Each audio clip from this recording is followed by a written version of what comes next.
बिस्मिल्लाहिर्रहमानिर्रहीम। अस्सलाम वालेकुम। आप देख रहे हैं मेरा यूट्यूब चैनल। अब तक आपने मेरे चैनल को सब्सक्राइब नहीं किया तो प्लीज़ सब्सक्राइब कर दें, बेल आइकन को प्रेस कर दें ताकि मेरी आने वाली हर नई वीडियो आपको सबसे पहले मौसूल हो सके। इस वीडियो में हम बात करेंगे उम्मुल मोमिनीन हज़रत मैमूना रज़ी अल्लाह अन्हा की। हज़रत मैमूना रज़ी अल्लाह अन्हा के वालिद हारिस बिन हज़न का ताल्लुक़ कबीला कुरैश से था और उनकी वालदा हिंद बिन औफ़ या खौला बिनत औफ़ कबीला उमैर से ताल्लुक़ रखती थी। यही उम्मुल मोमिनीन हज़रत ज़ैनब बिनत ख़ुज़ैमा की भी वालदा हैं। हज़रत ज़ैनब के तज़किरे में गुज़र चुका है कि उम्मुल मोमिनीन हज़रत ज़ैनब बिनत ख़ुज़ैमा और हज़रत उम्मुल मोमिनीन हज़रत मैमूना बिनत हारिस दोनों की वालदा एक ही हैं और वालिद अलग अलग। हज़रत मैमूना रज़ी अल्लाह अन्हा हज़रत अब्दुल्ला बिन अब्बास और हज़रत खालिद बिन वलीद रज़ी अल्लाह अन्हा मशहूर ताबी हज़रत यज़ीद बिन आसिम की खाला हैं। उनकी बहन हज़रत उम्मे फ़ज़ल हज़रत अब्बास रज़ी अल्लाह अन्हा की अहलिया हैं। एक दूसरी बहन हज़रत अस्मा रज़ी अल्लाह अन्हा हज़रत जाफ़र बिन अबी तालिब की अहलिया थी। इनकी शहादत के बाद हज़रत अबू बकर के निकाह में रहीं और उनकी वफ़ात के बाद हज़रत अली के निकाह में आईं।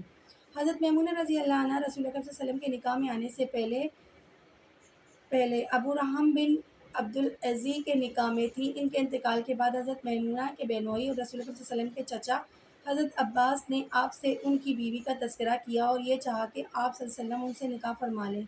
आप सल्लल्लाहु अलैहि वसल्लम ने ये मशवरा कबूल फरमा लिया और हज़रत जाफ़र बिन अबी तालिब को हज़रत मैमूना के पास अपने निकाह का पैगाम लेकर भेजा। हज़रत मैमूना ने रिश्ता मंजूर कर लिया और अपने बहनोई हज़रत अब्बास को अपने निकाह का वकील बना लिया। ये वाक़या सुलह हुदैबिया के 1 साल बाद हुआ। अभी निकाह नहीं हो सका था। रसूल अकरम सल्लल्लाहु अलैहि वसल्लम उम्रतुल क़ज़ा की नीयत से मक्के के लिए तशरीफ़ ले गए। इस सफ़र में रसूल अकरम सल्लल्लाहु अलैहि वसल्लम के साथ आपकी अज़वाज मुतहहारात और हज़रत मैमूना भी थी। असनाए सफ़र में ही आपका निकाह हज़रत मैमूना से हो गया। इस निकाह के बारे में रिवायत मुख्तलिफ ये है, ये निकाह एहराम बांधने से पहले हुआ है या एहराम बांधने के बाद हुआ है। रसूल अकरम सल्लल्लाहु अलैहि वसल्लम के निकाह में आने वाली ये सबसे आखिरी ज़ौजा मुतहहरा हैं। आप सल्लल्लाहु अलैहि वसल्लम ने हज़रत मैमूना का महर 400 दिरहम मुकर्रर फरमाया था। उम्रे से फ़ारिग होकर मक्के में ही वलीमा करने का इरादा किया था, लेकिन अहले मक्का ने 3 दिन से ज़्यादा क़याम की इजाज़त ना दी। इसलिए रसूल अकरम सल्लल्लाहु अलैहि वसल्लम ने मक्के से वापसी में मकाम सर्फ़ में वलीमा फरमाया। ये मकाम मक्के से 10 मील दूर बजानिब मदीना है। हज़रत उम्मुल मोमिनीन मैमूना रज़ी अल्लाह अन्हा 3 साल रसूल अकरम सल्लल्लाहु अलैहि वसल्लम के साथ रहीं। ज़िलक़अदा में उनका निकाह हुआ और रबीउल अव्वल 10 हिजरी में रसूल अकरम सल्लल्लाहु अलैहि वसल्लम की वफ़ात हुई। 3 साल की कलील मुद्दत में हज़रत मैमूना रज़ी अल्लाह अन्हा ने आपकी सोहबत से बहुत इल्म व फ़ज़ल हासिल किया। बहुत से ऐसे मसाइल और दीनी मालूमात जो अकाबिर सहाबा को भी मालूम ना होते, इनके इल्म में होते। खुसूसन औरतों से मुताल्लिक़ मसाइल और गुस्ल वग़ैरह के बाद मसाइल की अहादीस हदीस की किताबों में उनके वास्ते से रिवायत की गई हैं। उनसे कुल 46 हदीसें मरवी हैं।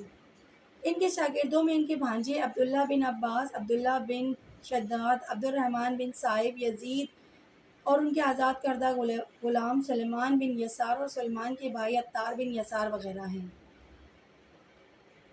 रसूल अकरम सल्लल्लाहु अलैहि वसल्लम ने इनके कमालात ईमान की शहादत दी है। इब्न साद ने सनद सही के साथ रसूल अकरम सल्लल्लाहु अलैहि वसल्लम का ये इरशाद नकल किया है, यानी मैमूना, उनकी बहन उम्मुल फ़ज़ल और अस्मा तीनों बड़े दर्जे की साहिब ईमान बहनें हैं। उम्मुल मोमिनीन हज़रत आयशा ने भी इनकी दीनदारी और सिला रहमी की बहुत तारीफ़ फरमाई है। फरमाती हैं, जिसका मतलब ये है, मैमूना हम लोगों में खौफ खुदा और सिला रहमी में मुमताज़ मकाम रखती थी। इनके भांजे यज़ीद बिन आसिम ज़िक्र करते हैं कि हमारी खाला बहुत कसरत से नमाज़ पढ़ती थी, घर के काम भी खुद करती थी, मिसवाक करने का ख़ास एहतमाम फरमाती थी। ग़ुलाम आज़ाद करने का शौक़ भी था। एक दफ़ा बांदी आज़ाद की तो रसूल अकरम सल्लल्लाहु अलैहि वसल्लम ने इन्हें दुआ दी, अल्लाह तुमको इसका अजर फरमाए। उम्मुल मोमिनीन हज़रत मैमूना की वफ़ात 51 हिजरी में मकाम सर्फ़ में हुई। आप हज या उम्रे के सिलसिले में मक्का मुअज़्ज़मा आई थी। वहीं तबीयत ख़राब हुई। अपने भांजे हज़रत यज़ीद बिन आसिम से कहा, मुझे मक्का ले चलो, इसलिए मक्के में मेरा इंतकाल नहीं होगा ले चलो इसके लिए कि मैं मक्के में मेरा इंतकाल नहीं होगा। रसूल अकरम सल्लल्लाहु अलैहि वसल्लम ने मुझे पहले ही इत्तला दे दी थी कि तुमको मक्के में मौत नहीं आएगी। यज़ीद बिन आसिम कहते हैं कि हम लोग आपको बहालत मर्ज़ ही मक्का से लेकर चले, अभी मकाम सर्फ़ पहुँचे ही थे कि आपका इंतकाल हो गया। सर्फ़ मक्के से 9 या 10 मील दूर बजानिब मदीना एक जगह है। बाज़ सहाबा असीर लिखते हैं कि आपका निकाह फिर वलीमा भी 7 हिजरी में मकाम सर्फ़ में ही हुआ। اور 51 ہجری میں انتقال بھی مقام صرف پہ ہوا۔ نماز جنازہ حضرت عبداللہ بن عباس رضی اللہ عنہ نے فرمائی۔ جنازے کو اٹھاتے وقت حضرت عبداللہ بن عباس نے فرمایا، یہ رسول اللہ صلی اللہ علیہ وسلم کی زوجہ مطہرہ کا جنازہ ہے، لہٰذا جنازے کو ادب و احترام کے ساتھ اٹھاؤ اور آہستہ آہستہ لے کر چلو۔ قبر میں حضرت عبداللہ بن عباس، یزید بن العاصم اور عبید اللہ بن شداد نے اتارا۔ یہ تینوں ہی ام المومنین حضرت میمونہ کے بھانجے ہیں۔ امہات المومنین میں سب سے پہلے ام المومنین حضرت خدیجہ رضی اللہ عنہ رسول اللہ صلی اللہ علیہ وسلم کے نکاح میں آئیں اور سب سے آخر میں حضرت ام المومنین میمونہ رضی اللہ عنہ کا نکاح ہوا۔ اللہ پاک سے دعا کرتے ہیں کہ اللہ پاک بھی ہمیں امہات المومنین جیسی سیرت اپنانے کا موقع عطا فرمائے اور ہماری بھی درست سمت متعین کر دے، تاکہ ہم اپنے نامہ اعمال کو بہتر کر سکیں اور اپنے لیے جنت کو ممکن بنا لیں۔ اپنی خاص دعاؤں میں مجھے بھی یاد رکھیے گا۔ اللہ حافظ۔